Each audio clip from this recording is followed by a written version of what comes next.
இலக்க என்ன எப்படி எளிய முறையில பெருக்கலாம் 3 முறை இருக்குது. நீ எது வேணுமோ அந்த முறையை பயன்படுத்திக்கோடா கண்ணு. புரியுதா? இப்ப கவனி.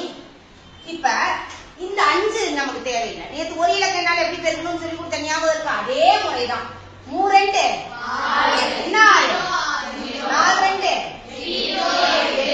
அடுத்தது எதால பெருக்கிக்கணும்? 5 3 5 15 எங்க போடணும்? இங்க போடணும். புரியுதா கண்ணு?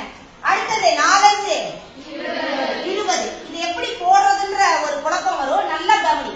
இந்த மூளை விட்ட மாதிரி வருது. அப்படி இந்த டயகனலுக்கு நேரா வரணும். வந்துருச்சுன்னா கரெக்டா வரும்.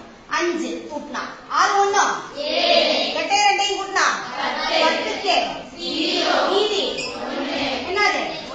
ரைட்டா? அதே மாதிரி இன்னொரு முறையிலையும் பெருக்கலாம். இப்ப கவனிட இதுல நல்லா கவனிடாக்கன்னு இங்க இருக்கக்கூடிய 1ஆம் ஸ்தானமும் 1ஆம் ஸ்தானமும் 3 5 15க்கு மீதி அடுத்தது 10ஆம் ஸ்தானமும் 10ஆம் ஸ்தானமும் 4 2 8 ரைட்டாடா? இப்ப நல்லா கவனி.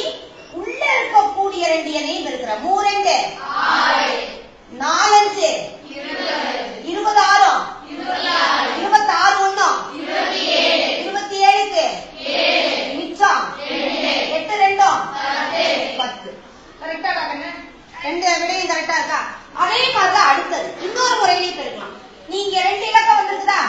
அப்ப இப்படி கட்ட போட்டுக்கிறேன்னா இல்ல ஒரு சின்ன ஒரு காரியம் செய். இது பாருங்க, மூளை விட்ட ஒண்ணு லேசா வரைஞ்சு போடாங்க.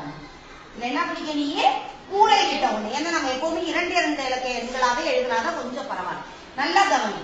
4 2 என்ன 8 0 8 4 5 20 3 2 0 6 3 5 கொஞ்சம் கூட்டுறத கரெக்டா கூட்டணும். இப்ப இது இருக்குதா? இங்க கோடு வருதா?